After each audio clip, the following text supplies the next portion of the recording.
President Biden said, and Dr. Miguel Cardona, America will have an experienced and dedicated school teacher leading the way at the Department of Education.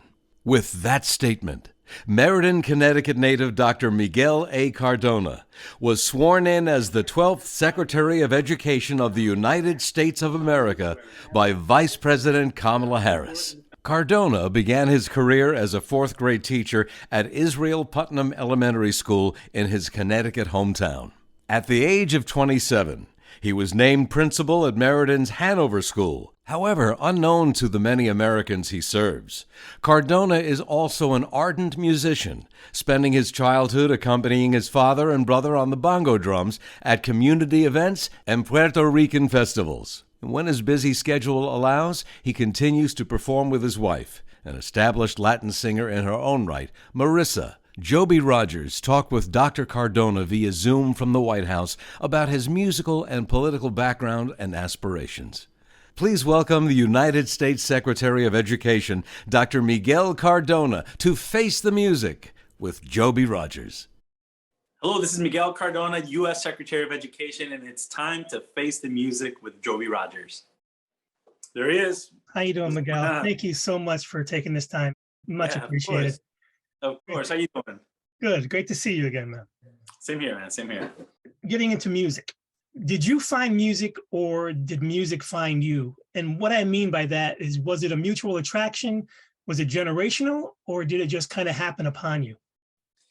You know, I can't think of a time, Joby, when music wasn't a part of my life. And I mean that, you know, in every aspect. I mean, I grew up in a family of musicians where music was played around us. You know, at church, my father was the choir director while I was growing up. You know, I married someone who sings, and even before we were together, she sings. She recorded an album. My children are in music. Like, there's never been a period in my life where music wasn't an influential part. I often speak about the soundtrack of my life, and it has music from the 1940s in Puerto Rico. It has Ibero music. It has hip hop music. It has country music. You know, so I don't know whether I found it. It found me. It's always been a part of my life. That's for sure. Why was the bongos chosen over all other possibilities? Did you embrace or did you loathe the learning curve when it came to that? You know, my father told me that when I was younger, he tried to put a guitar in my hands when I was 4, and I had wanted nothing to do with it. You know, at the time, you know, and so my brother, my older brother, is about 2 years older than me, started playing very early on. And then, you know, so I was always into music, always, you know, banging on something. And, you know, eventually, I think in maybe my teenage years, I ended up, they needed percussion, and I ended up picking them up and just kind of going from there. And, you know, every once in a while I'll sing too, but mostly doing the percussion, and, you know, I enjoy that. Yeah. You recently met Arnold Schwarzenegger and played bongos with him. Yeah. So walk me through that experience. Sure. You know, Governor Schwarzenegger called me about a month ago, 2 months ago, and asked if I'd be willing to join him in a celebration of a 20-year anniversary of Proposition 49, which basically is money for after-school programs. California is celebrating their anniversary. It's strong. It's really a model for the country. And so I agreed to go and check out an after-school program. They happened to have a band in one room. They had drums, African drums. There was dance in another room. There was robotics in another. It was a great program. And, you know, the goal there was to have him sitting down and me giving him some tips on, you know, drums and percussion. And we just had a blast, man. We were having How would you rate his playing? Great. He's, you know, you know what I mean? Like, we actually, we started playing, but then we were just getting immersed with the students and what they were doing and how much they loved it and what they were learning. And it was just a good experience, ultimately, to support, you know, programming of music, but doing it in a fun way. And we had a blast. You don't want to insult the Terminator. Yeah, exactly. You and I are both natives of Meriden, Connecticut. Yeah, you grew up in the projects here. And what influence do you think that environment had on your musical and political journey? Sure. Yeah, I was born in Yale Acres, Gilbert Road. So I was born there. My experience, I moved 7 times before I was 13 years old. And my parents, when they came from Puerto Rico, my father lived in the mills. And for him, that's a badge of honor. He grew up at the mills and he was able to build community there. And it was such a beautiful community where music was a big part of the experience of coming over here. And I think, for me in Yale Acres, growing up in that environment, or being born there and then having experiences there. My grandmother lived there when I was older. I would visit her a lot. Just the music, the culture, was something that was ingrained in our visits there. And in terms of my upbringing and how it got me to where I am, look, I never take anything for granted. I always say I was born rich, Joby, but with very little material possessions, right? But I had family, I had culture, I had community.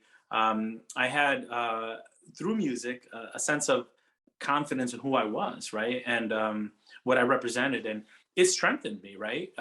Because I always say, my story is not special. There's nothing special about me. Every kid in those projects has the potential to be Secretary of Education. And oftentimes, people don't think that way, right? They don't look at kids that are growing up in poverty as potential Secretaries of Education or presidents. But we should be thinking that way, right? I can relate to that completely. I mean, I'm from the projects in New Britain, and now I'm talking to you. I mean, you've done pretty well, man. I'm proud of you and the great work you do, and just inspirational, man. thank Inspirational. you, sir. Thank you very much. Since you said about culture in Meriden, so what do you think is the most Meriden thing about you? Jeez, it's something about Meridanites, man. For me, I always go back to kind of my roots here and the sense of community that I got. Meriden provided me a good education, a good sense of self, and a sense of community. I always brag about the Silver City. They haven't made silver here in what, 50, 60, 70 years. That we still call it the Silver City, just the being grounded here in the crosstown rivalry in sports with the high schools, or a steamed cheeseburger, or going by a park and seeing the castle. These are things that make Meriden home for me, and it'll always be home. I'm in DC and I'm traveling all over the country and going to different countries, but Meriden is home. Schools with music programs have a higher graduation and attendance rate. The students are more likely to attend college and more likely to avoid alcohol and drug issues compared to schools without music education. So 90% of teachers and 85% of parents, they rate music education highly as a source of greater student creativity. How can local communities work together with their local leaders to better promote music education in schools? And I'll take this question from my perspective as not only a father, but also as an educator who served as a school principal and as a district leader, trying to make sure that arts are not an ancillary thing, right? Let me start with the school principal. I was an elementary school principal, and I knew there was nothing that brought our community closer than those concerts of our students performing. I was principal at Hanover Elementary School, and we would also be invited to the Christmas in the Village celebration. And every year, I was a principal for 10 years, every year students would perform, and they would bring the community together. So it was more than just learning the songs. It was really creating a sense of unity, right? When I was assistant superintendent, I made it a point, I oversaw the music teachers as well. I made it a point to talk to them about the importance of using, whether it's fine arts or visual arts, performance arts, music, get out into the community, let the people see what you do. There's nothing more inspiring than the voice of a child or a performance of a student. So we work really hard to make sure we put on festivals outside of the 4 school walls so people could see what they do. And then as a father, COVID-19 had an impact on everyone, right? But the impact that it had on adolescents was pretty pronounced. So when they got back up and running, there was a show that Maloney High School did, Footloose, at Hubbard Park. And I remember my daughter was in it, and I remember going to that concert, and they asked me to say a few words. And I remember seeing the power of healing that the arts provide, not only for my daughter who was in the show, but for the community that after this pandemic's worst hit, we were able to come together around music, around theater, around students performing. And that, man, let me tell you, that made up for a lot of the struggles that we had in the previous year and a half. So music heals, music lifts a community. And I think it's our responsibility as educators to put music and put the arts in front of the community so people could see the value that it has, not only in the education of the children, but lifting the entire community. And I've been around the world myself. It's, it's quite an educational experience. I've learned from that is music is the one thing that connects everybody, every nation, all people can relate to some kind of music. So like most of our generation, the first instrument I ever played was the recorder in elementary school. So for nearly 4 million children in the United States, there's no access to any kind of musical or arts programs in their schools. Do you think music education should be the right of every child in every American school system? Absolutely. I grew up with music around me. And as I said before, it's not just about learning the instrument or the recorder or Three Blind Mice. You learned that. That was your first song. It was mine. But it's also about, it's another language. It's really another language. And it brings out a side of students that oftentimes isn't brought out as much in the academics. Children walk into our schools with so much talent and so much ability to learn through music. And if we don't tap into that, we're not getting the full potential of that student.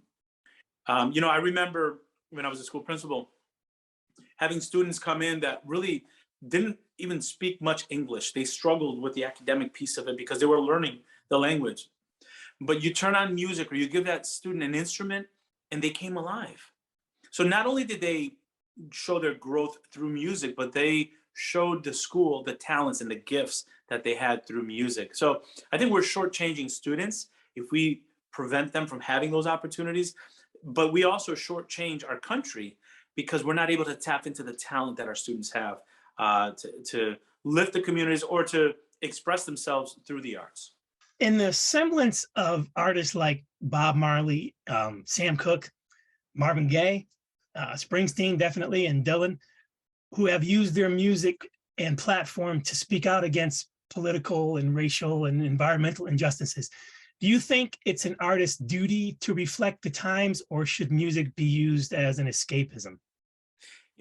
I don't think there should be an expectation that artists use their craft or their gifts in a certain way. I think that's their freedom to use it how they choose. For some, I grew up listening to artists that use their music to speak about issues of importance, and that really struck me. But there are times where I listen to music just to, like you said, escapism, just to kind of pause and just get into a space of just either whether it's listening to music and enjoying it or meditating or calming. So I don't know that it needs to be that way, but I respect artists that choose to use their gifts in a way that speaks about the issues that are important to them. 100 years from now, you and I are long gone. This interview will still be accessible on whatever YouTube or Google is.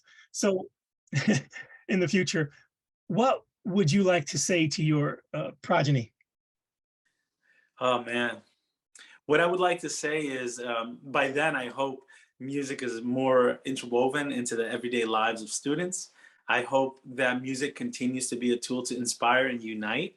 And I still hope that, 100 years from now, there's a lot of film of Joby crushing it on stage with the Michael Jackson impersonations and with the performances of a lifetime.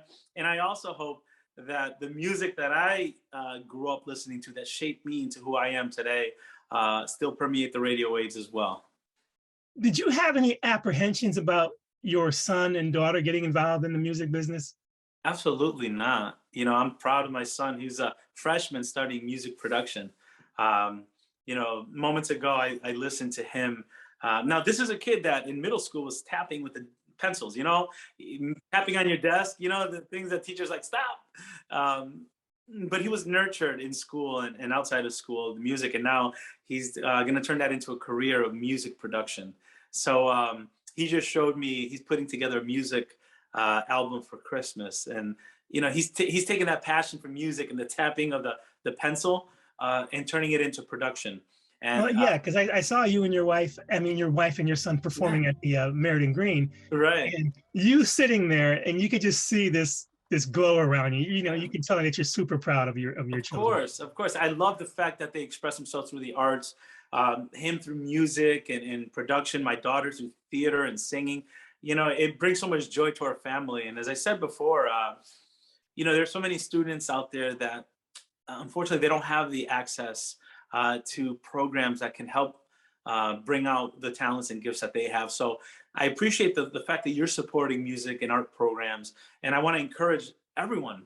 Everyone benefits when we have a strong, robust arts program, not only for the joy of music and the arts, but we know students perform better and are happier when they're connected to the arts. So are you deeply involved in that right now as far as bringing that back to schools? Absolutely. I mean, the event that I did with Governor Schwarzenegger in California was an example of how we're trying to lift the arts.